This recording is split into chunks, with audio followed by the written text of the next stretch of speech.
শরীফ উসমান হাদির হত্যাকারীদের গ্রেফতার করতে পারছে না, কিন্তু আলেম উলামাদেরকে প্রথম আলো এবং জেইল ইস্তারের বিরোধিতা করবার কারণে গ্রেফতার করছে।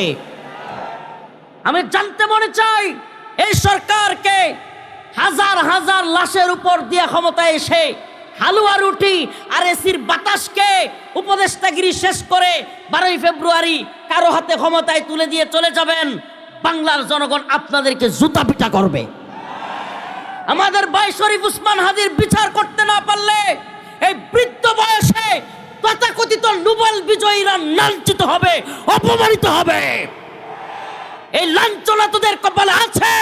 আমাদের ভাই শরীফ উসমান হাদির বিচার করতে হবে, অন্যথায় আমরা বাংলার জমিনে বিচার করতে বাধ্য করব ইনশাআল্লাহ।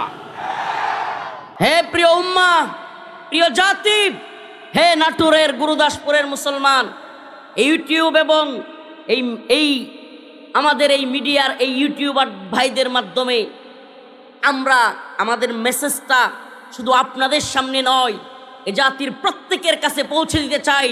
বলতে চাই, আমাদের ভাই শরীফ উসমান হাদি ছোট্ট একটা কথা বলেছিল যে আমি এই আজাদির লড়াইয়ে দিল্লি না ঢাকা, এই দিল্লির গোলামি থেকে বাংলাদেশকে মুক্ত করবার জন্য আমি আমার জীবন বিলিয়ে দিতে প্রস্তুত। কিন্তু আমার জাতির কাছে আমার একটা ছোট্ট চাওয়া, আমার যদি আমাকে হত্যা করা হয়, যদি আমাকে শহীদ করা হয়, আমার বিচারটা যেন হয়। এতটুকু আশা আমার ভাই করেছিল। কিন্তু এই ইন্টারিম, এই সরকার যে ছাত্রদের উপর বর করে ক্ষমতায় আসলো, এই গাদ্দারের দল, এই মুনাফিকের দল, এই বেঈমানের দল, এই উপদেষ্টারা, এই গাদ্দাররা আমার ভাই শরীফ উসমান হাদির হত্যাকারীকে ধরতে পারলো না। এখনো পর্যন্ত একটা খুনি লাইভে আইসা ভিডিও বক্তব্য দেয়। এর চাইতে কষ্টের, এর চাইতে কলিজা ফাটার আরো কিছু আছে? বলেন না। আমার আপন ভাই, আপনার আপন ভাইরে যদি হত্যা কইরা এইভাবে ফয়সাল করিম নামের যে দাউদ ফয়সাল ছেলেটা যেইভাবে ভিডিও বক্তব্য দিচ্ছে, এইভাবে যদি ভিডিও বক্তব্য আমার আপনার ভাইকে হত্যা করে দিত, কলিজায় সামলাইতে পারতেন? কলিজা সামলাইতে পারতেন? আরে মিয়া, এই তথাকথিত সিসি সে বলে এটা নাকি বিচ্ছিন্ন ঘটনা। গতকালকে নিউজে দেখলাম আরেকজনও বলতেছে মুসাব্বির হত্যাকাণ্ড নাকি বিচ্ছিন্ন ঘটনা। আরে মিয়া, আপনি যেদিন মরবেন এই দিনও আরেকজন বলবে বিচ্ছিন্ন ঘটনা। এই খুনের সংস্কৃতি চালু করতেছেন, এক খুনের রাষ্ট্র চালু করতেছেন। বিচারহীনতা, উদাসীনতা, খুন, অস্ত্রের এক লুটপাটের এক মহড়া। এই বাংলাদেশ চাওয়ার জন্য আমরা যুদ্ধ করছিলাম, আমরা যুদ্ধই করছি। আমি কি বলবো আপনাদেরকে, 4 আগস্ট, 3 আগস্ট কিংবা এই সমস্ত দিনগুলোতে আন্দোলনে নামা স্ত্রীর কাছ থেকে, আমি নিজে আমার কথা বলছি, স্ত্রীর কাছ থেকে, মার কাছ থেকে কান্না করতেছে, বাবা যাইস না, বাবা গুলি করে দিব তোরে, বাবা যাইস না। এই অবস্থায় আমরা রাস্তায় বের হয়েছিলাম, এই অবস্থায় আমরা আন্দোলন করেছিলাম যেন এই দেশ থেকে জুলুম, অত্যাচার, নিপীড়ন বন্ধ হয়, যেন এই দেশে আর কোনো আলেম ওলামা গ্রেফতার হইতে না হয়, যেন এই দেশে একটা ইনসাফের সমাজ তৈরি হয়, ইনসাফের একটা রাষ্ট্র তৈরি হয়, যেন এই দেশে আর কোনো ভারতের গোলাম আসতে না পারে। কিন্তু আমরা দেখলাম শুধুমাত্র চেয়ারের বদল হয়েছে, কিন্তু এই গোলামের দল ঠিকই রয়ে গেছে। আমরা আজাদি চাই, আজাদি, গোলামি চাই না। আমরা এক আল্লাহর গোলাম, পৃথিবীর কোন তাগুতের, পৃথিবীর কোন জালেমের গোলাম আমরা নই। ওই ট্রাম্প আমেরিকায় বসে ভেনেজুয়েলার প্রেসিডেন্টকে তুলে নিয়ে যাইতে পারবে, কিন্তু বিশ্বের কোন মোমেন তাদের গোলামি করবে না। এত পাওয়ার, এত কিছু, ভেনেজুয়েলার প্রেসিডেন্টকে তুলে নিয়ে যায়। আফগানিস্তানে এসে মাইক দেখাইছে, ভুলে গেছে? কথা বলেন না।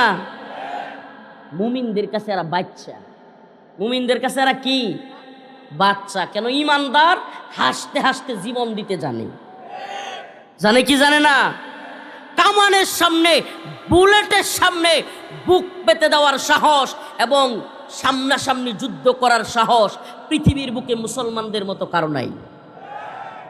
অতএব আমাদেরকে ভয় দেখায় লাভ আছে?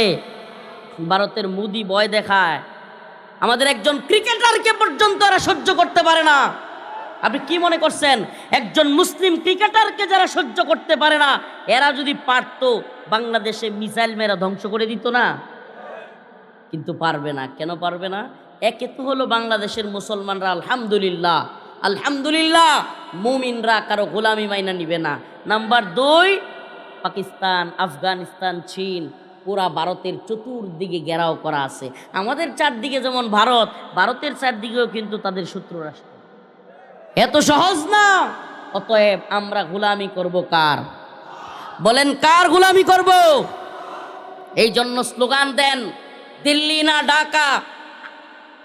আমি বলি মাঝে মাঝে এটাও বললেন ওয়াশিংটন না ঢাকা, মাঝে মাঝে এটাও বলিয়েন। কেন বলবেন জানেন? কারণ দিল্লির গোলামি মুক্ত হবেন, দেখবেন হুট করে আরে কি আমাদের নেতারা, আমাদের বড় বড় দলের নেতারা, সরকার দেখবেন গোলামি শুরু করছে। তাইলে গোলামিটা কি তাইলে সিস্টেমে দিল্লি না ঢাকা, দিল্লি না ঢাকা বইলা বইলা যদি শুরু হয়ে যায় তাইলে তো আরেক মুসিবত। তাইলে বলতে হবে দিল্লি না ঢাকা, ওয়াশিংটন না ঢাকা, গোলামি না আজাদি।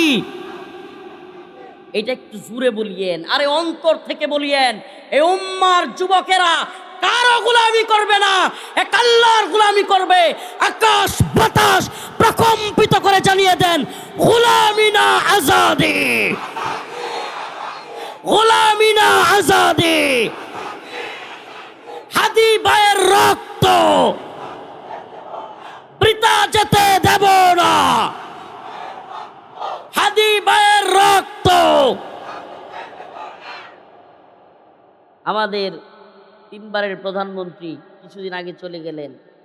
এই মুরব্বী মানুষ, উনারে যেই পরিমাণ কষ্ট হাসিনা দিয়েছে, এই দিল্লির কথায়, দিল্লির সাথে কখনো আপোষ করে নাই বলে যেই কষ্ট দিয়েছে, এই বৃদ্ধ বয়সেও এই মহিলা যেইভাবে জেলে গিয়েছে, তবুও গোলামির রাজনীতিটা করে নাই। আল্লামা সাইদি রহিমাহুল্লাহ কারাগারে জগৎ বিখ্যাত আলেম, দল মত নির্বিশেষে সবাই যাকে ভালোবাসতো। আগের দিন আমি তো কারাগারে ছিলাম, আগের দিন শায়েক আমাদের যেই কারাগারে আমাদেরকে রাখা হয়েছিল, ওখানে ওনাকে চিকিৎসার জন্য নিয়ে আসা হয়েছিল। ফুটফুটে একটা মানুষ হাইসা হাইসা যাচ্ছে হসপিটালে, হুট করে কয় শায়েক মারা গেছে। মনে আছে আপনাদের? কান্না করেছিলাম, অনেক কান্না করেছিলাম। আমার আম্মা বলে, বাবা যেদিন সাইদি রহিমাহুল্লাহ মারা গেছে কি পরিমাণ কান্না করছি। আমি বলছি কেন এত কান্না করছো? হুজুরের প্রতি তো মায়া আছে, আরেকটা ভয় আমাদের অন্তরে, আমার ছেলেরেও নিয়ে এইভাবে হাসিনা মাইরা ফেলি। সুবহানাল্লাহ। চিন্তা করেন, একটা মা তার সন্তানকে নিয়ে ভয় পাচ্ছে যে তার সন্তানকেও কিনা এভাবে মেরে ফেলা হবে। প্রিয় ভাইরা আমার, আমরা সেই দুর্দিন থেকে, আমরা সেই কঠিন মুসিবতের দিনগুলো থেকে একটা সুন্দর বাংলাদেশ দেখার জন্য এতগুলো ছেলে ফেলে জীবন দিল, একটা সুন্দর সমাজ গঠনের জন্য, ইনসাফের সমাজ গঠন করবার জন্য। কিন্তু এখন আবারও যদি পকেট আর পেটের দান্দাবাজদের হাতে চলে যায়, এই দেশ জাতি উম্মাকে নিয়ে চিন্তা না করে নিজের আখের গোছানোর চিন্তা করে, কিছু টাকা, কিছু পয়সা, কিছু ব্যাংক ব্যালেন্স, ভারতে থাকতে পারা কিংবা কানাডা, আমেরিকায় থাকতে পারার আনন্দে যদি এই দেশটাকে কেউ আমেরিকার হাতে, কেউ দিল্লির হাতে তুলে দেয়, তাইলে এই যে আজাদির লড়াই, এটা কি শেষ হয়েছে? বলেন, এই আজাদির লড়াই শেষ হয়েছে? আওয়াজ নাই। এই আজাদির লড়াই চলবে, এই আজাদির লড়াই চলবে। মুমিনদেরকে বলি, এদেশের তাওহীদপন্থী মর্দে মুজাহিদদেরকে বলি, এই উম্মার যুব সমাজকে বলি, ও উম্মার যুবকেরা তৈরি হও। হাতে যদি অস্ত্র তুলে নিতে হয়, দিল্লির গোলামি চলবে না। বাংলাদেশের যুবকেরা প্রয়োজনে অস্ত্র হাতে তুলে নিবে। ইসাবাতান মিন উম্মতি আখরাজাহুমাল্লাহু মিনান নার, ইসাবাতুন তাগজুল হিন্দা। আমার তোমার নবী আকায়ে নামদার তাজদারে মদিনা সরদারে দু আলম মুহাম্মদ আরবি সাল্লাল্লাহু আলাইহি সাল্লাম বলেছেন, আমার উম্মতের একটা দলের সাথে হিন্দুত্ববাদী, ব্রাহ্মণ্যবাদী, তাগুতি শক্তির এক রক্তকয়ী যুদ্ধ হবে, যেই যুদ্ধের নাম হবে ইসাবাতুন তাগজুল হিন্দা। সেই গজওয়াতুল হিন্দে যেই মর্দে মুজাহিদরা শরীক হবে, আল্লাহ পাক সমস্ত মুজাহিদদেরকে জান্নাতের সুসংবাদ দিয়েছেন। ভয় আছে? ভয় আছে? আমরা তৈরি আছি তো ইনশাআল্লাহ? আমার রসুল যার দুই ঠোঁটের মাঝখান দিয়া জীবনে কোনোদিন মিথ্যা বলেন নাই। মক্কার কাফেররা আল্লাহর নবীরে জাদুঘর বলতো, নাউজুবিল্লাহ, পাগল বলতো, কিন্তু জীবনে কোনোদিন রাসূল সাল্লাল্লাহু আলাইহি সাল্লামকে মিথ্যাবাদী বলেনি। সুবহানাল্লাহ বলবেন না? আমার সেই রসুল বলেছেন ইসাবাতানি মিন উম্মতি আহরাজাহুমুল্লাহু মিনান নার। আরে আর কারো কথার দরকারই নাই, আর কারো রেফারেন্সের কোনো দরকারই নাই, পৃথিবীর কোনো ব্যক্তির কথার কোনো মূল্য নাই আমার রসুলের কথার সামনে। ইসাবাতানি মিন উম্মতি আহরাজাহুমুল্লাহু মিনান নার। আল্লাহর রাসূল বলেছেন আমার উম্মতের দুইটা দলকে আল্লাহ পাক জাহান্নামের আগুন থেকে অগ্রিম, সুবহানাল্লাহ, অগ্রিম জাহান্নামের আগুন থেকে মুক্তি ঘোষণা দিয়েছেন। যুদ্ধ এখনো করি নাই, অগ্রিম মুক্তি। সুবহানাল্লাহ বলবেন না? যারাই এই যুদ্ধে শরীক হবে, ইসাবাতুন তাগজুল হিন্দা, গাজওয়াতুল হিন্দ নামের এক ভয়ঙ্কর রক্ত মুসলমানদের সাথে হবে, এটা আল্লাহর নবীর দিক নির্দেশনা।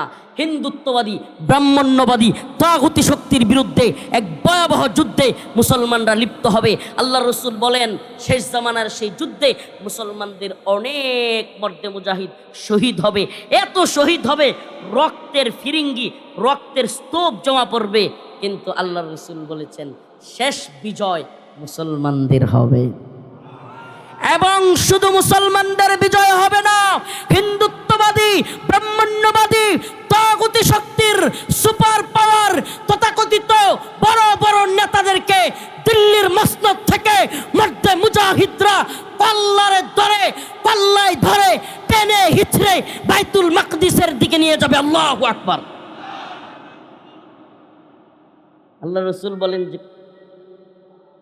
পাল্লায় ধরে ধরে টান দিয়া দিল্লি থেকে বাইতুল মাকদিসের দিকে, তখন দিল্লি বিজয় হবে, দিল্লির মসনদে কালেমার পতাকা পতপত করে উড়বে, সেই কালেমার পতাকা নিয়ে এক কালো পতাকা বাহিনী পতপত করে বাইতুল মাকদিসের দিকে যাবে। কোনো একদিন এ দেশের আকাশে কালেমার পতাকা উড়বে। সুবহানাল্লাহ। দেখতে চান? কোনো জাতীয়বাদের পতাকা নাই, কোনো ধরনের তন্ত্রমন্ত্রের পতাকা নাই, এক আল্লাহর কালিমা লা ইলাহা ইল্লাল্লাহর পতাকা, সবার পতাকা এক, লা ইলাহা লা ইলাহা লা ইলাহা লা ইলাহা লা ইলাহা। গোলামি কার? গোলামি কার? এ মুমিন, প্রত্যেকটা মুমিন আওয়াজ দিয়া বলেন গোলামি কার? গোলামি কার? গোলামি কার? দিল্লির গোলামি, গোলামি চীনের গোলামি, রাশিয়ার গোলামি, তন্ত্রমন্ত্রের গোলামি, গোলামি কার? এক আল্লাহর গোলামি করি। জবান চলবে আল্লাহর জন্য, কথা হবে কার জন্য? দুনিয়ার কোনো ক্ষমতাসীনের পক্ষে কথা বলবো না, গোলামি করব কার? আমি নিয়ত করছি এদের সামনে কয়েকদিন পরে আইতেছে নির্বাচন, এটার আগ দিয়া দেশ থেকে চলে যাব, কয়েকদিন গিয়া বেড়ায় আমু, উমরায়ও যেতে পারি কিংবা অন্য জায়গায়ও যেতে পারি। কেন জানেন? কারণ আমি এই তথাকথিত রাজনীতিতে বিশ্বাসই করি না। আমি না, শুধু এই উম্মাকে বলবো এই তন্ত্রমন্ত্রের পথ ছেড়ে দেন। মানুষ স্বপ্ন দেখতেছে, বিশাল স্বপ্ন, কোনো কিছুই হবে না গোড়ার দিন। এই সিস্টেম যতদিন পরিবর্তন না হবে, এই তন্ত্রমন্ত্রের পথ দিয়া চ্যালেঞ্জ করলাম, পরিবর্তন আসবে না। লিখে রাখেন, আজকে হুজুরের কথা ভালো লাগবে না, এই দল ওই দল করেন তো, বিভিন্ন দলে যুক্ত, নিজে মনে করছে হুজুর আমার দল আসলে তো একবারে স্বর্ণের পাহাড় দিয়া মুড়াইয়া একটা সোনার বাংলাদেশ করে ফেলবো। এগুলো আপনাদের ধারণা ভাই, এগুলো আপনাদের ধারণা ভাই। এই গোলামির তন্ত্রমন্ত্রের যে রাজনীতি, এটা দিয়ে আদৌ পরিবর্তন হবে না, হবে না, হবে না। যেদিন আল্লাহর জমিনে আল্লাহর শাসন প্রতিষ্ঠা হবে, ইনিল হুকমু ইল্লা লিল্লাহ, আমার আল্লাহ তা'বুদু ইল্লা ইয়া, আল্লাহর জমিনে হুকুম চলবে একমাত্র কার? বলেন কার? আল্লাহর জমিনে হুকুম। আর যদি দুনিয়াদারদের হুকুম চলে, খুন হবে মুসাব্বির, তদন্ত, মামলা, তারপরে মামলার জমা দেওয়া, চার্জশিট জমা দিতে 2 বছর, এরপরে 7 বছর 10 বছর পরে মামলার রায়, এরপরে 10 বছর পরে রায় হয়েছে, আসামি পক্ষ গিয়ে আপিল করবে, আরও 2-3 বছর আপিল শুনানি, আরও 3 বছর চলে গেলে review, leave to appeal, appeal খারিজ, রিভিউ খারিজ। এরপরে সব কিছু শেষে আসামিকে কাঠগড়ায় নেওয়া হবে, আসামিকে ফাঁসির জন্য নেওয়া হবে। এরপরে আছে রাষ্ট্রপতির বিশেষ ক্ষমা। 15 বছর চলে গেছে, যারা বিচার চাইতে গেছিল এরা ছোটবেলা থেকে বৃদ্ধ হয়ে গেছে। এই তো শাসন, এই তো দুনিয়াবি শাসনের নমুনা। আমার ভাই উসমান হাদি হত্যা হয়েছে, আমার ভাই মুসাব্বির হত্যা হয়েছে, আরও যত হত্যা হচ্ছে বিচারের নামে প্রহসন। এই গণতন্ত্রের বিচার এত ডিলে রে ভাই। খুন হয়েছে 2025 সালে, বিচারের রায় হয় 35 সালে, রায় কার্যকর হইতে হইতে 40 সাল, এরপরে 40 সালে গিয়া যদি কোনোভাবে রাষ্ট্রপতির ক্ষমা পাওয়া যায় তাইলে বিচার শেষ। প্রিয় ভাইয়েরা আমার, এই শাসন আমরা চাই। আমার গত বছর কেন আসতে পারি নাই, আসলে এই মানুষগুলো, বিশেষ করে এই যে উপস্থাপক মাহাদি ভাই এবং একজন সাংবাদিক আপনাদের এলাকার, ওনারা আমার বাড়িতে কয়েকবার গিয়েছেন, দাওয়াত করেছেন, এটা সত্য কথা। কিন্তু গত বছর প্রোগ্রামটা যেদিন ছিল এর 2 দিন আগ থেকে শুধু যে আপনাদের এখানে প্রোগ্রাম মিস করেছি এমন না, মানে আমি বগুড়ায় এক প্রোগ্রামে এসে অসুস্থ হয়ে একবারে পড়ে গেছিলাম, বগুড়া মেডিকেলেও ভর্তি ছিলাম। এরপরে টানা কয়েকদিন মাহফিল করতে পারি নাই, মেরুদণ্ডে প্রচুর ব্যথা ছিল, হাড়ে ব্যথা ছিল, মানে ওইটা দাঁড়াইতেও পারতাম না, এমন অবস্থা ছিল। তো সেই জন্য গত বছরের প্রোগ্রামে শরীক হওয়া সম্ভব হয় নাই। আসলে আমরা মানুষ, আমরা রোবট না, আমরা মানুষ। আমরা চাইলেও সব কিছু করতে পারি না। মানে আপনি আমি একটা প্ল্যানিং করব, কিন্তু দিন শেষে প্ল্যানিংটা হবে কি হবে না, এটা বাস্তবায়ন করবেন কি করবেন না, এইটা উপরওয়ালার ইচ্ছা। এই যে আপনাদের উপচে পড়া বীর, এই যে মানুষের ভালোবাসা, সুবহানাল্লাহ, এটা একটা বিরাট বিষয়। আমি কৃতজ্ঞতা স্বীকার করছি এবং শুকরিয়া আদায় করছি। আমাদের এই ভালোবাসাটা আল্লাহর জন্য হোক। আল্লাহ তাআলা আমাদের সবাইকে একে অপরকে আল্লাহর জন্য ভালোবাসার তৌফিক দান করুন। আমরা তো মুমিন, কি বলেন? আমরা কি? এই কথার মধ্যে কোনো ভেজাল আছে? আওয়াজ দিয়া বলেন। মুমিন বুঝেন? যে আল্লাহর উপর ঈমান আনে, আখিরাতের উপর ঈমান আনে, তারে কি বলা হয়? কোথায় গেছেন? হ্যাঁ, শীতের রাত হুজুর, কোথায় গেছি? আমাদের নেত্রকোনায় কয় হিতলা হয়ে গেছে, হিতলা। আপনি করেন কি কয়? জিমায় গেছে না? না, মানে মুড়ি বস্তা খুলে রাখলে ঢাকায় বলে পুতায় গেছে, আমাদের নেত্রকোনায় বলে হিতলা হয়ে গেছে। হ্যাঁ, এই যে এটা কি বলতেছে, সিমটায় গেছে, নরমি গিয়ে। আচ্ছা আচ্ছা, বুঝছি। তো আপনারা কি পুতায় গেছেন? একটু হাত তুলেন তো, কেডা কেডা পুতাইছেন? কেডা কেডা পুথান নাই, জজবা আছে, হাত তুলেন। লিল্লাহি তাকবীর, নারে তাকবীর, মাশাআল্লাহ। আমরা শেষ নবী মুহাম্মদুর রাসূলুল্লাহর উম্মত। আমরা হলাম রাসূল সেনা, ভয় করি না বুলেট বোমা। আমরা হলাম রাসূল সেনা, বলতে পারবেন? আমরা হলাম রাসূল সেনা, ভয় করি না বুলেট বোমা। মাশাআল্লাহ।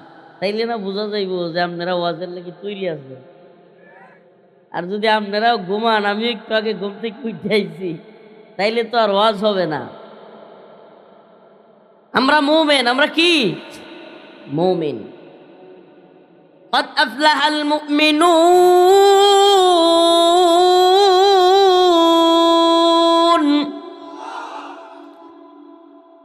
আল্লাহ রাব্বুল আলামিন বলেন, নিশ্চয়ই মুমিনরা সফল। সুবহানাল্লাহ। কারা সফল? এলাকার মেম্বার সব সফল, আল্লাহ বলছে চেয়ারম্যান সব সফল, বক্তা সফল, মুফতি সফল, এমপি সফল, মন্ত্রী সফল, জজ, ব্যারিস্টার, উকিল কিংবা ডাক্তার সফল, দুনিয়ার কোটি টাকার মালিক সফল, বাড়িওয়ালা, গাড়িওয়ালা, সুন্দরী নারীকে বিয়ে করনেওয়ালা কিংবা বিদেশে সেটেল হইতে পারা, এইগুলো সফল আল্লাহ বলেন নাই। আল্লাহ তাআলা বলছেন কদ আফলাহাল মুমিনুন, নিশ্চয়ই মুমিনরা সফল কারা? কিন্তু আল্লাহ রাব্বুল আলামিন অন্য এক আয়াতের মধ্যে বলেন ওয়ামিনান নাস মান ইয়াকুলু আমান্না বিল্লাহ ওয়া বিল ইয়াউমিল আখির ওয়া মা হুম বিমুমিনিন।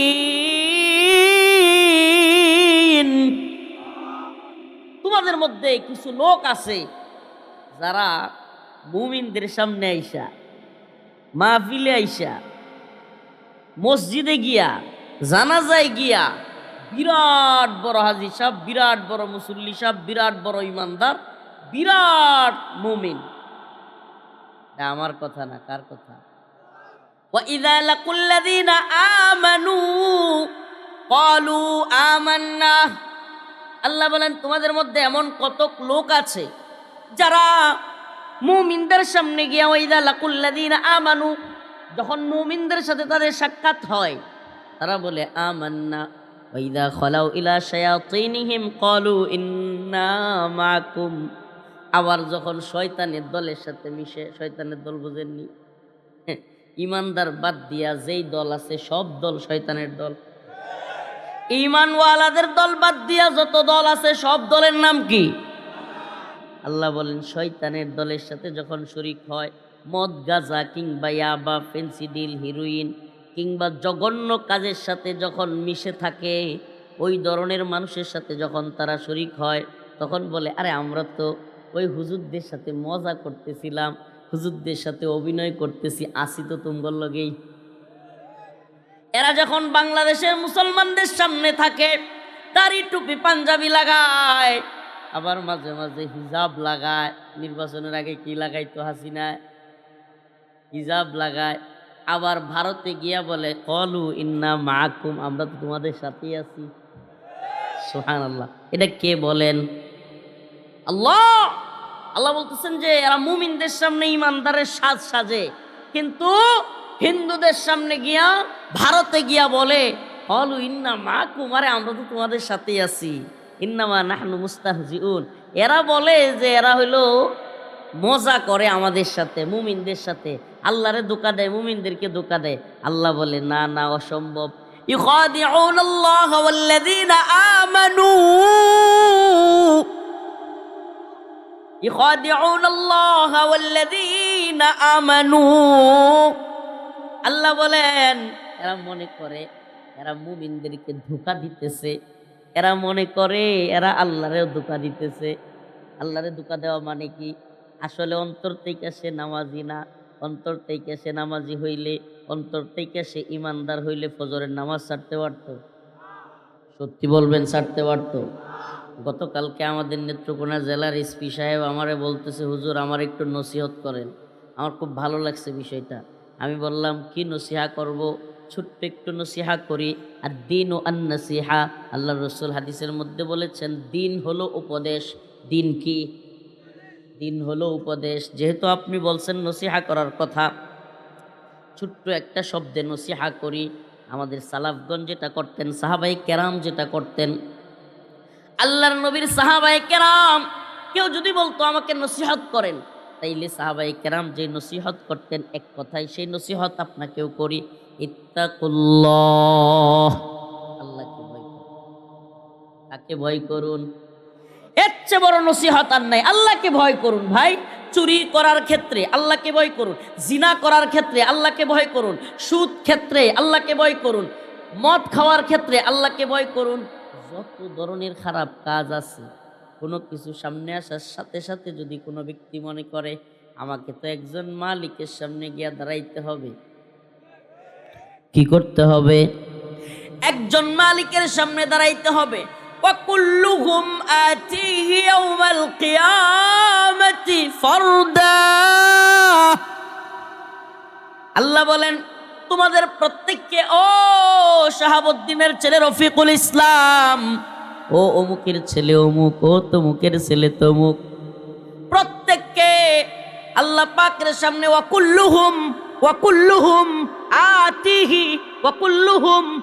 আতিহি ইয়াউমাল কিয়ামাতি ফারদা। এক এক করে 100 জন নিয়ে যাওয়ার সুযোগ নাই। নমিনেশন কনফার্ম করতে 5000 লোক নিয়ে যান, কিন্তু আল্লাহর সামনে বলেন না কয়জন যেতে হবে। ওয়াকুল্লুহুম আতিহি ইয়াউমাল কিয়ামাতি ফারদা। এই বেটাই, তোমারে বলছি বুঝো নাই? তোমার এই বাদাম বিক্রির সব টাকা আমি দিব, প্লিজ তাও বসো। বুঝতেছো না বেটা? এটা একটা দৃষ্টির ইয়া লাগে, খুব বয়ানের একটা ইয়া চলে যায় ভাই, মুড নষ্ট হয়ে যায়। ওয়াকুল্লুহুম আতিহি ইয়াউমাল কিয়ামাতি ফারদা। আমাদের প্রত্যেককে আল্লাহর সামনে হাজির হতে হবে। কয়জন করে বলেন? কয়জন করে? একজন করে হাজির হইতে হবে। সকলকে একজন একজন করে। আরে কি সফলতা অর্জন করবা এই দুনিয়ায়? এই বাংলাদেশে সর্বোচ্চ পাওয়ার প্রধানমন্ত্রী, তার চাইতে বেশি ক্ষমতা তো বাংলাদেশে আর কোনো পাওয়ারের নাই। আছে? 3-4 বারের প্রধানমন্ত্রী, বাংলাদেশের সবচাইতে প্রভাবশালী ক্ষমতাশালী প্রধানমন্ত্রী পালায় গেছে কি যায় নাই? আবার 3 বারের প্রধানমন্ত্রী অসুস্থ থাকতে থাকতে মৃত্যু শয্যায় দীর্ঘদিন বিছানায় পড়ে থাকতে থাকতে মৃত্যুবরণ করছেন না করেন নাই? 3-4 বারের সাধারণ সম্পাদক, কয়েকবারের মন্ত্রী, বিশাল পাওয়ারফুল লোক, নোয়াখালীর মানুষ, ইন্ডিয়ার হসপিটালে ভর্তি। কথা বলেন? এই দুনিয়া কিছুই না, কিছুই না। ঠিক কি ঠিক না? এই দুনিয়া কিছুই না রে বাবা, কিছুই না। এটা আপনি একটা রঙিন, আপনাকে একটা খ্বাব, একটা স্বপ্নের মতো আপনার সামনে হাজির মনে হচ্ছে। আরে কত সুন্দর, সুজলা সকলা, পরিপাঠি, কত নাজ নিয়ামত, কত বুক, কত কিছু। আসলে কিছুই নাই। কেন কিছুই নাই? আরে যেই ব্যক্তি খাইছে, এই ব্যক্তিরে যদি আবার 2 প্লেট খাবার দেন, খাইতে পারবে? কেন বললাম? আরে ভাই, পেটের মধ্যে যদি খিদা থাকে, প্রচুর খিদা, বিরিয়ানি পছন্দ করেন? কি পছন্দ করেন? মনে করেন কোনো ব্যক্তি বিরিয়ানি পছন্দ করে, পেটের মধ্যে প্রচুর খিদা, বিরিয়ানি দিছে, আইরে মজা আর মজা, 2 প্লেট খাইয়া ফেলছে, ভরপেট, ডেক ছাড়তেছে। কি ছাড়তেছে? উপর দিয়ে এরকম ইয়া ছাড়তেছে। এরপরে যদি তারে বলা হয় তোরে আরো 3 প্লেট খাইতে হবে, পেট ভরে খাইছে, এখন আরো 3 প্লেট খাইতে হবে, ওর অন্তরের মধ্যে কি মজা লাগবে নাকি সাজা? তার মানে বোঝা গেল এই খাওয়ার মজাটাও কিছু সময়ের জন্য। ঠিক কি ঠিক না? ঘুমের মজা, মনে করেন আপনি রাত্রে ঘুমান নাই, সারা রাত ঘুমান নাই, পরের দিন দিনেও ঘুমাইতে পারেন নাই। আরে বাপরে, পরের দিন যে ঘুম এত মজা লাগবে, মনটা চাইব সারা রাত ঘুমাই। মনে করেন ঘুমাইছেন, এশার পর থেকে নিয়ে ফজর পর্যন্ত ঘুমাইছেন, আবার ফজরের পর থেকে জোহর পর্যন্ত ঘুমাইছেন। এখন যদি কয় জোহর পরে লাঠি নিয়ে, এই তুই এখন থেকে নিয়ে আবার আগামীকাল ফজর পর্যন্ত ঘুমাইতে হইব, এই লোক ঘুমাইতে পারবে? বোঝা গেল ঘুমের মজা শেষ। ঘুমের মজা কি? আরে এই দুনিয়ায় খাওয়ার মজা, ঘুমের মজা, পেট ভরে খাওয়ার পরে আরো 2 প্লেট দিলে আর মজা থাকে না। ঘুমায় গেলে ঘুমের মজা যখন শেষ হয়ে যায়, বিছানা থেকে উঠতে মনে চায়, মন চায় একটু হাঁটি, মন চায় একটু চা খাই, একটু ঘুরি, তখন যদি বলা হয় আরো বিছানায় 2 দিন ঘুমা, এটা কি আরাম হবে না সাজা? আল্লাহ তাআলা যেন সব কিছুর মধ্যে মজা শেষ করে দিয়া। আপনি কিছুদিন দেখবেন, আমি জানি না আপনাদের হয় কিনা, আমার হয়েছে। মনে করেন কোনো একটা জিনিস আপনি খুব পছন্দ করেন, খাবার, কিছুদিন খাবেন খাবেন খাবেন খাবেন, একটা সময় গিয়ে দেখবেন ও মা, এটা ভালো লাগে না। এটা আমার হয়েছে, আপনাদের হয় কিনা জানি না। কোনো একটা জিনিস পছন্দ করি, কিছুদিন খাই, খাওয়ার পরে দেখা যায় এই জিনিসটা আর ভালো লাগে না। ঠিক কি ঠিক না? কেন? কারণ হলো আল্লাহ পাক বুঝাইতে চান এই দুনিয়ার মজাটা অল্প সময়ের জন্য। কতটুক সময়ের জন্য? এই দুনিয়ার মজা অল্প সময়ের জন্য। এই জন্য ঈমানদারদের জন্য আল্লাহর কাছে রয়েছে এক চূড়ান্ত সফলতা, জান্নাত। চূড়ান্ত সফলতা কি? ফামান যুহজিহা আনিন নার ওয়া উদখিলাল জান্নাতা ফাকাদ ফাজ ওয়ামাল হায়াতুদ দুনিয়া ইল্লা মাতাউল গুরুর। আর এই দুনিয়ার ব্যাংক ব্যালেন্স, টাকা পয়সা, বাড়ি গাড়ি, নারী, বিদেশে ছেলেকে পাঠাইতে পারা, লক্ষ টাকার চাকরি, কোটি টাকার বাড়ি কিংবা গাড়ি, এই দুনিয়ার এমপি, চেয়ারম্যান, মন্ত্রী, কমিশনার কিংবা কিছু হওয়াকে তুমি সফলতা মনে করতেছো। আমার রব বলেন না না না না না, এগুলার কোনোটাই সফলতা না। আল্লাহর কাছে সফলতা হলো জাহান্নামের আগুন থেকে মুক্তি পাওয়া। আল্লাহর কাছে সফলতা কি ভাই? আল্লাহর কাছে সফলতা কি ভাই? ফামান যুহজিহা আনিন নার, আল্লাহর কাছে সফলতা হলো জাহান্নামের আগুন থেকে মুক্ত হওয়া। বোঝা যায় এই দুনিয়ায় আমি সফল নাকি ব্যর্থ, এটা বুঝারই উপায় নেই। সুবহানাল্লাহ বলবেন না? এই দুনিয়ায় আমি সফল নাকি ব্যর্থ এটা বোঝার কি নাই? আমি যদি জান্নাত পাই, জাহান্নামের আগুন থেকে মুক্তি পাই, বোঝা গেল আমি কি সফল, বোঝা গেল আমি কি সফল। আর যদি এটা না করতে পারি, ইমানদার হিসেবে কবরে না যেতে পারি, মুনাফিকের জিন্দেগি যদি আমার গঠন হয়, আল্লাহ মাফ করুক। অনেকে আমাদের মধ্যে আছে কি জানেন, আরে বিরাট বড় নিজের মুমিন মনে করি, নাউযুবিল্লাহি মিন যালিক। আল্লাহ রাসূলের সাহাবায়ে কেরাম নিফাকের ভয় করতেন, হযরত ওমর নিফাকের ভয় করতেন, হযরত আবু বকর নিফাকের ভয় করতেন। আরে হযরত আবু বকর, হযরত ওমর, বিশেষ করে হযরত ওমর তো আল্লাহর নবীর এক সাহাবীর কাছে রাসূলুল্লাহ সাল্লাল্লাহু আলাইহি ওয়াসাল্লাম একটা লিস্ট দিছিলেন। লিস্ট কি? মুনাফিকের একটা লিস্ট দিছিলেন। হযরত ওমর ওই লোকের কাছে গিয়ে খালি জিজ্ঞেস করতেন, ভাই আমার নাম তো আর নিফাকের লিস্টে নাই। সুবহানাল্লাহ। বলতেন, ভাই মুনাফিকের লিস্টে কি আমার নাম আছে? আরে যে ওমরের আল্লাহর রাসূল বলেছেন রাদিয়াল্লাহু আনহুম ওয়া রাদু আন, যাদের ব্যাপারে আল্লাহ বলছেন আমি নিজে তাদের প্রতি রাজি, তারাও আমার প্রতি রাজি। জান্নাতের সুসংবাদ পাওয়া আশারায়ে মুবাশশারার 10 জন আল্লাহর প্রিয় সাহাবীর একজন হলো হযরত ওমর। আরহাম উম্মতি বিউম্মতি আবু বকর ওয়া আশাদ্দুহুম ফি আমরিল্লাহি ওমর। সুবহানাল্লাহ। সেই ওমর রাদিয়াল্লাহু আনহু, যার আল্লাহর রাসূল বলেছেন যাকে জান্নাতে সুসংবাদ দুনিয়াতে দেয়া হয়েছে, সেই লোক নিফাকের ভয় পাইতেন। কি পাইতেন?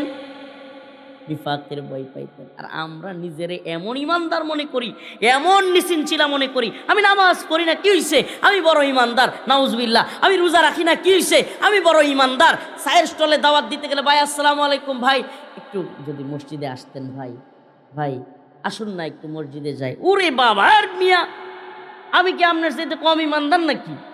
আপনি নামাজ পড়লে কি হইছে, আপনার নামাজের চাইতে আমি বড় ইমানদার। চাপাবাজ আছে না নাই? আমি বলি, ভাই আপনি কেমন ইমানদার? আপনার যে ইমান আপনাকে চায়ের স্টল থেকে মসজিদ পর্যন্ত নিতে পারে না, আপনার ওই ইমান আপনাকে জাহান্নাম থেকে জান্নাতেও নিতে পারবে না। যদি জান্নাতে যেতে চান, নামাজ পড়তে হবে কি হবে না? প্রথম শর্ত হলো ইমানদার হইতে হবে। আল্লাহ বলছেন ইন্নাল্লাযীনা আমানু ওয়া আমিলুস সলিহাত কানাত লাহুম জান্নাতুল ফিরদাউসি নুজুলা। প্রথম হলো ঈমান আনতে হবে, তারপরে জান্নাত। প্রথম কি? তারপরে প্রথম কি? তারপরে নেক আমল। ঈমানের পরে নেক আমল, তারপরে হলো কানাত লাহুম জান্নাতুল ফিরদাউসি নুজুলা। অতএব বোঝা গেল, যদি কেউ আল্লাহকে ধোঁকা দেয়, যদি কেউ ঈমানদারদেরকে ধোঁকা দেয়, এই ব্যক্তি কি ঈমানদার নাকি মুনাফিক? বলেন, ঈমানদার নাকি মুনাফিক? আমাদের সমাজে এই চরিত্রের লোক কম না বেশি? ওয়াদা করলে ওয়াদা খেলাফ করে, আমানত রাখলে খেয়ানত করে, কথা বললেই মিথ্যা বলে, অজস্র মিথ্যা, অজস্র নিফাক আমাদের সামনে। বিশেষ করে নির্বাচন আসলে তো নিফাকের অভাব নেই। আল্লাহ আমাদেরকে হেদায়েত দান করুক, সবাইকে হেদায়েত দান করুক। আমি এই পক্ষ আর ওই পক্ষ বলবো না। আপনাদের এই কথার ফুল জরিপ আর মানুষকে আশ্বাস দেওয়ার ফুল জরিপ, এগুলা বন্ধ করতে হবে। 2000 ছাত্রের, 2000 শত শত আলেমের লাশের বিনিময়ে, হাফেজের লাশের বিনিময়ে, শাহাদাতের বিনিময়ে 2024 সালের 5 আগস্ট আমরা এক নতুন বাংলাদেশ পেয়েছিলাম। নাম দেওয়া হয়েছে নয়া বন্দোবস্ত সংস্কার কমিশন। নতুন বন্দোবস্ত, তারপরে সংস্কার, তারপরে আমরা নতুন এক বাংলাদেশ গড়ব। কত কিছুর ফুলঝুরি দেয়া হলো, অথচ আমরা কি দেখলাম? আজকের বাংলাদেশে আমরা দেখলাম যে তথাকথিত সংস্কারের নামে, তথাকথিত এই নয়া বন্দোবস্তের নামে আমাদের ভাই শরীফ ওসমান হাদিকে দিনে দুপুরে হত্যা করা হচ্ছে। আমাদের ভাই গতকালকেও দেখলাম এক ভাই মুসাব্বির নামে গুলি করে তাকেও হত্যা করা হয়েছে। কি চলছে? আমরা এই খুনের বাংলাদেশ দেখতে চাই নাই। আরে কি আজীব অবস্থা! দিনে দুপুরে শুক্রবারে জুমার নামাজের পরে একজন পরিচিত মুখ যুবক তাকে হত্যা করা হচ্ছে, অথচ 6 ঘন্টা পরেই বলা হচ্ছে সেই শরীফ ওসমান হাদির হত্যাকারী নাকি ইন্ডিয়া চলে গেছে। এটা কি মগের মূল্য? এটা মগের মূল্য? তাইলে আমাকে আপনাকে মাইরাও তো যে কোনো খুনি পালায়া যাবে, কেউ ধরতে পারবে না। ওমিয়া, ও প্রিয় ভাই, আপনাদেরকে বলি, আজকে যারা এইটা নিয়ে একটুও শক্ত অবস্থান নিচ্ছেন না, অবস্থান জানান দিচ্ছেন না, সে যেই দলের হন, আমি আপনাদেরকে বলি, আজকে শরীফ ওসমান হাদি, কালকে মুসাব্বির, এইভাবে চলতে থাকলে আমি, আপনি, আমরা কেউ এদেশে নিরাপদ না, কেউ নিরাপদ না। যারা আমাদের 2000 শাহাদাতের হাজার হাজার পঙ্গুত্ব বরণকারীদের পঙ্গু করার বিনিময়ে হাসিনা নামক এত বড় জালেম, যে কিনা এক জগদ্দল পাথরের মতো আমাদের মাথার উপর সওয়ার হয়েছিল, যে কিনা এদেশের শত শত আলেমদেরকে কারাগারে বন্দি করেছিল, দেশ বরেণ্য উলামায়ে কেরামকে জেলখানায় বন্দি রেখে হত্যা করে বের করেছিল, আলেম উলামাদেরকে যে জানাজা পড়তে পর্যন্ত দেয় নাই, এই এত বড় জগদ্দল পাথর, এত বড় জালেমকে ছোট্ট ছোট্ট ছেলেরা জীবন দিয়ে আমাদের জন্য এই সুন্দর নতুন বাংলাদেশ গড়বার জন্য, নতুন বাংলাদেশ গঠন করবার জন্য সুযোগ করে দিয়ে গিয়েছে। আজকে আমরা কেমন বাংলাদেশ পেয়েছি? যারা আমাদের লাশের বিনিময়ে উপদেষ্টা হয়েছে, এরা আজকে বিচারের নামে তামাশা করছে। একটু কি বুঝে আসে? আপনাদেরকে একটা হালত শোনাই, শুনে এই উঠেন না, আপনাদেরকে একটা হালত শোনাই। আমি 10 মাস কারাগারে ছিলাম, কষ্ট পাচ্ছেন? আমি 10 মাস কারাগারে ছিলাম, 26 দিন রিমান্ডে। প্রথম দিকের কথা বলছি। হঠাৎ করে আমাকে নিয়ে আপনার কোর্টের মধ্যে তুলছে, হাজিরা দিতে গেছি। ওমা, আমি ওই সময় তো এত বুঝতাম না, মামলা এত অভিজ্ঞ ছিলাম না, জানতাম না। আমার একজন এসে বলতেছে পিপি পিপি কোর্টের মধ্যে, হুজুর আপনি কি দোষী না নির্দোষ? 10 মাস পরে। কয় মাস? আমি কিরে কি কয়? 10 মাস জেল খাটলাম, 26 দিন রিমান্ডে থাকলাম, এখন কয় দোষী না নির্দোষ? এটি কি কয়? তাইলে এতদিন যে আমি জেল কাটলাম এটা কই গেল? রিমান্ডে থাকলাম এটা কই গেল? ফাও। মানে আপনারা যারা আইনের বিষয়ে জানেন না, উকিলদের কাছে জানবেন, যারা মামলা চালায় এদের কাছে জানবেন। চার্জশিট দেওয়ার সময় জিগায়, কি জিগায়? জিজ্ঞেস করে আপনি দোষী না নির্দোষ। আরে ভাই, আপনি দোষী না নির্দোষ এটা যদি চার্জশিট দেওয়ার সময় জিজ্ঞেস করবেন, তা আমরা 10 মাস জেলে রাখলেন কেন? 26 দিন রিমান্ডে রাখছেন, ইচ্ছা মতো নির্যাতন করছেন, ইচ্ছা মতো আমাদেরকে আঘাত করছেন, এখন জিজ্ঞেস করেন দোষী না নির্দোষ। এই হলো এই তথাকথিত তাগুতি আইন। একবার কি মনে প্রশ্ন জাগে না, এটা কি ধরনের আইন রে ভাই? 10 মাস পরে জিজ্ঞেস করে আপনি দোষী না নির্দোষ, তারপরে 3 বছর, 5 বছর, 7 বছর, কারো 10 বছর মামলার রায় হয়।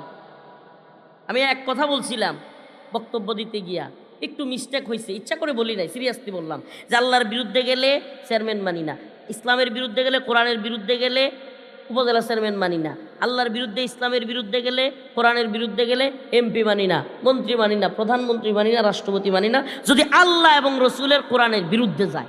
শর্ত কি ছিল? আল্লাহ এবং রসুলের বিরুদ্ধে গেলে। এই কথা বলতে গিয়া একটা কথা রাগে, আল্লাহর বিরুদ্ধে যদি কেউ যায় এমন কসুর প্রধানমন্ত্রীও মানি। এই কথা কোয়ার কারণে, এক কথার কারণে মামলা দিছিল 8টা। আচ্ছা আমারে বলেন কথা কয়টা? মামলা কয়টা? এক কথায় 8 মামলা চলে, এক কথায় 8 মামলা চলে। আমার অ্যাডভোকেট, বিএনপির সিনিয়র আইনজীবী, আমার মামলা লড়ছিলেন ব্যারিস্টার মাহবুবউদ্দিন কুকন। উনি প্রধান বিচারপতি তৎকালীন ওবায়দুল হাসান, নাম কি? ওবায়দুল হাসান, বাড়ি নেত্রকোনায়। এই লোকটা একটা ভণ্ড লোক। এই লোক ওনাকে জিজ্ঞেস করছে আমাদের উকিল মাহবুবউদ্দিন কুকন সাহেব, মাই লর্ড, আমার মক্কেল একটা কথা বলেছে। কয়টা? একটা কথার কারণে মামলা হবে, একটা মামলা হয়েছে 8টা। এটা কিভাবে সম্ভব মাই লর্ড? আবার একই কথার কারণে যদি একই আইনে মামলা হয়, একই ধারা হয়, সব কিছু যদি একই রকম হয়, তাইলে আপনি 4টা জামিন দিলেন আর 4টা জামিন দিবেন না, এটা কিভাবে হয়? এই বিচারপতি আওয়ামী লীগের কি কয় জানেন? কয় কিছু করার নাই, যা দিছি দিছি। এটা পুরো সন্ত্রাসের রাজত্ব। কয় কি কিছু করার নাই, যা দিছি দিছি। এটা কোনো কথা হইল? আল্লাহ তাআলা এদেরকে হেদায়েত দান করুন। আরো জোরে বলেন আমিন।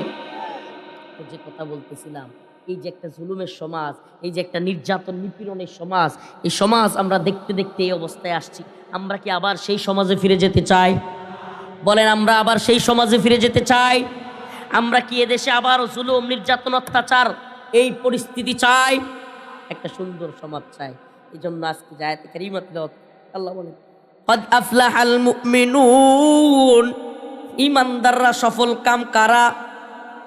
ঈমানদাররা। আমরা কি ঈমানদার হব? খাঁটি ঈমানদার হব? তাইলে আল্লাহর কথা মানতে হবে। আল্লাযীনা হুম ফি সালাতিহিম খাশিউন। আমার আল্লাহ বলেন, ওই ঈমানদাররা সফল যেই ঈমানদাররা খুশু খুজুর সাথে নামাজ পড়ে। কি পড়ে? আমরা কে কে নামাজ পড়ি? হাত তুলবেন না, আসুন না একটু নিয়ত করি যে আল্লাহ আজকে থেকে আর নামাজ ছাড়বো না। লিল্লাহি তাকবীর। সবাই হাত তুলেন, সবাই সবাই নারে তাকবীর।